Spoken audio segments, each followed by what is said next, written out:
اعوذ باللہ من الشیطان الرجیم بسم اللہ الرحمن الرحیم۔ اشفاق احمد صاحب اپنی زندگی کا ایک قیمتی واقعہ بیان کرتے ہیں کہ اسلام آباد میں راول ٹاؤن چوک کلب روڈ پر سرینا ہوٹل سے فیض آباد کی طرف جاتے ہوئے چوک میں ایک پیٹرول پمپ اور ایک پرانی مسجد ہے۔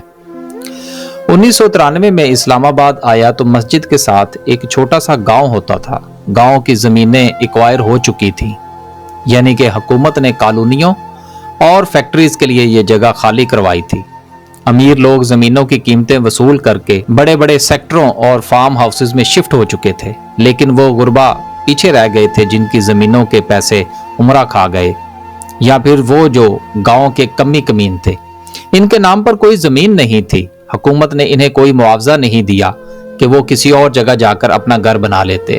دنیا میں ان کا کوئی ٹھکانہ نہیں تھا، لہٰذا وہ اپنے ٹوٹے پھوٹے گھروں میں مقیم تھے۔ سی ڈی اے اور ضلعی انتظامیہ نے ان کو بے شمار نوٹس دیے، مگر مکینوں کا کہنا تھا کہ ہم کہاں جائیں، آپ ہمیں بتا دیں، ہم وہاں چلے جاتے ہیں۔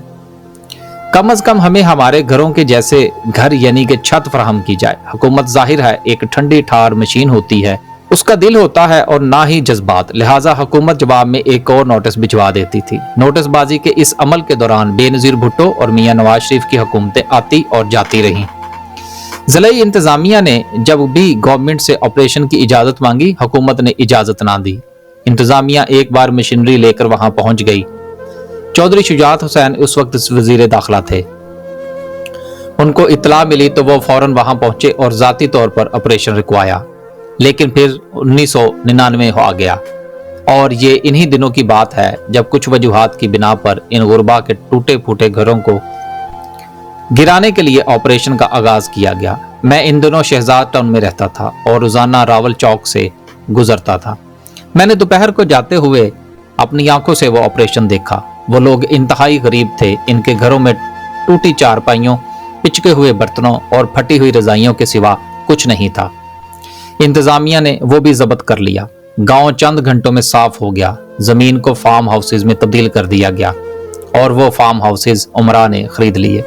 صرف مسجد اور اس کے ساتھ چند قبریں بچ گئیں، وہ قبریں بھی اب کم ہوتی چلی جا رہی ہیں۔ یہ کہانی یہاں پر ختم ہو گئی۔ پھر اس کہانی کا ایک نیا پہلو میرے سامنے آیا۔ ایک روز ایک صاحب ویل چیئر پر میرے پاس تشریف لائے۔ وہ ٹانگوں سے معذور تھے اور چہرے سے بیمار دکھائی دیتے تھے۔ اشفاق احمد صاحب کہتے ہیں کہ میں اس گلی میں کھڑا تھا، میں انہیں بڑی مشکل سے گھر کے اندر لا سکا۔ میں نے ان سے وجہ پوچھی کہ آپ بیمار لگ رہے ہیں اور آپ کی ٹانگوں کو کیا ہوا ہے۔ وہ مجھے اپنی کہانی سنانے لگے۔ ان کا کہنا تھا راول چوک کا وہ آپریشن انہوں نے کیا تھا، وہ اسے لیڈ کر رہے تھے۔ میں خاموشی سے ان کی داستان سنتا رہا۔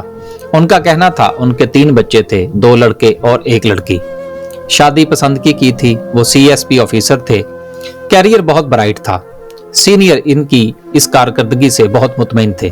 ان کا اپنا خیال تھا وہ بہت اوپر تک جائیں گے۔ وہ ریٹ آف گورنمنٹ کے بہت بڑے حامی تھے۔ وہ سمجھتے تھے قانون پر 100% عمل ہونا چاہیے، اور جو شخص قانون کے راستے میں حائل ہو، ریاست کو اس کے اوپر بلڈوزر چلا دینا چاہیے۔ جب راول چوک کے مکانات گرانے کا حکم دیا تو یہ ذمہ داری انہیں سونپی گئی۔ یہ فورس لے کر وہاں پہنچے اور گھر گرانا شروع کر دیے۔ لوگ مزاحم ہوئے، پولیس نے ڈنڈے برسائے۔ بہرحال قصہ مختصر، آپریشن مکمل ہو گیا اور انتظامیہ نے ملبہ اٹھانا شروع کر دیا۔ وہ رکے اور پھر بولے۔ آپریشن کے بعد اینٹوں کے ایک ڈھیر پر درمیانی عمر کی ایک خاتون شمع بیٹھی تھی۔ وہ ملبے سے نہیں اٹھ رہی تھی۔ اس کا صرف ایک ہی مطالبہ تھا اور وہ کہہ رہی تھی کہ وہ بس ایک بار آپریشن کرنے والے صاحب سے ملنا چاہتی ہے۔ انتظامیہ عموماً ایسے مواقع پر خواتین سے زبردستی نہیں کرتی، چنانچہ اہلکاروں نے انہیں بتایا کہ یہ ہمارے افسر ہیں۔ وہ خاتون میرے پاس آئی۔ خاتون نے ان کی طرف دیکھا اور کہا، صاحب یہ آپریشن آپ نے کیا؟ میں نے جواب دیا، ہاں۔ اس شمع نے جھولی پھیلائی اور آسمان کی طرف دیکھا اور بولی، یا پروردگار، اس شخص نے میرے اور میرے بچوں کے سر سے چھت چھینی ہے، یا اللہ اسے اور اس کے بچوں کو برباد کر دے۔ میں اس وقت جوان تھا، میں نے منہ دوسری طرف پھیر دیا۔ اس خاتون نے اس کے بعد کہا، یا اللہ ہم سے ہمارے گھر چھیننے والے تمام لوگوں کو برباد کر دے۔ اس نے اس کے بعد اپنی پوٹلی اٹھائی، اپنے بچے ساتھ لیے اور چلی گئی۔ اشفاق احمد صاحب فرماتے ہیں کہ یہ گورنمنٹ آفیسر مجھے یہ واقعہ سناتے ہوئے زاروں قطار رونے لگا اور میں نے اس کے آنسو صاف کیے۔ یہ گورنمنٹ آفیسر بولا، اشفاق صاحب آپ یقین کریں وہ دن ہے اور آج کا دن میں بحرانوں سے نہیں نکل سکتا۔ میں اس پوٹلی والی کی بد دعا کا نشانہ بن گیا۔ میرا ایکسیڈنٹ ہوا، میری بیوی اور میری بچی مر گئے، میری ٹانگیں کٹ گئیں، میرے دونوں بیٹے ایک ایک کر کے بیمار ہوئے۔ میں نے اپنی ساری جمع پونجی ان کے علاج پر لگا دی، لیکن وہ فوت ہو گئے۔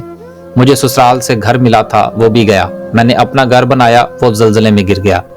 محکمہ نے میرے اوپر الزام لگایا، میری انکوائری شروع ہوئی، میں ڈسمس ہوا اور بے گناہی کے باوجود آج تک بحال نہیں ہو سکا۔ میں مقدمے پر مقدمہ بھگت رہا ہوں۔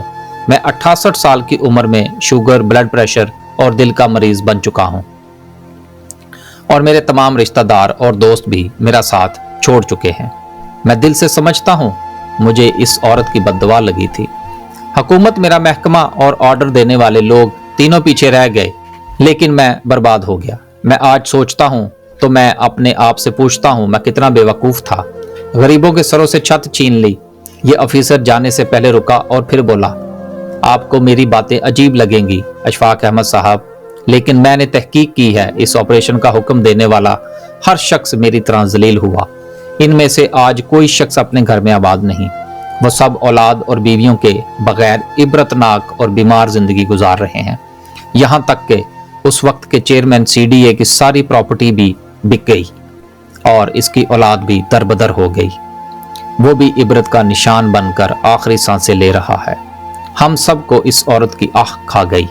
یہ سرکاری آفیسر کہتا ہے کہ اشفاق صاحب، میرا تجربہ اور میرا مشاہدہ یہ ہے کہ دنیا کا ہر وہ شخص جو کسی کے سر سے چھت اور اس کا روزگار کو چھینتا ہے یا کسی موذی شخص کو بے عزت کرنے کی کوشش کرتا ہے، اللہ تعالیٰ اس سے سب کچھ چھین لیتا ہے، اور وہ شخص اس کے بعد روز مرتا اور روز جیتا ہے، مگر اس کی سزا ختم نہیں ہوتی۔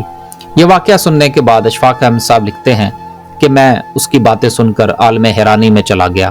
مجھے ایسا لگا کہ خدا نخواستہ یہ سب کچھ میں نے ہی کیا ہے۔ میرے جسم کا لو اٹھنے لگا، میرے ہاتھ پاؤں سن ہو گئے، حتیٰ کہ مجھ میں چلنے تک کی ہمت نہ رہی۔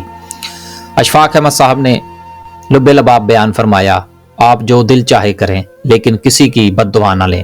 دنیا کے تمام عہدے، کرسیاں اور تکبر عارضی ہوتے ہیں، یہ پیچھے رہ جاتے ہیں، اور دنیا اور آخرت دونوں میں صرف پوٹلی والیوں کی دعائیں اور بد دعائیں اپنا اثر دکھاتی ہیں۔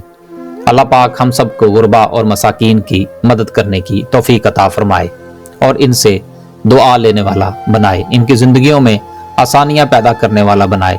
اور آخر میں، اگر آپ کسی غریب، یتیم، مسکین کی زندگی میں کسی بھی طرح سے کوئی خوشحالی یا محبت بانٹیں گے تو یقین کریں وہ آپ کی طرف سود کے ساتھ لوٹے گی۔ آمین۔ بے شک اشفاق احمد صاحب کی تحریریں ہمارے لیے مشعل راہ ہیں۔ ایسی مزید تحریریں سننے اور دیکھنے کے لیے ہمارے چینل کو لائک اور سبسکرائب کریں۔ اللہ حافظ۔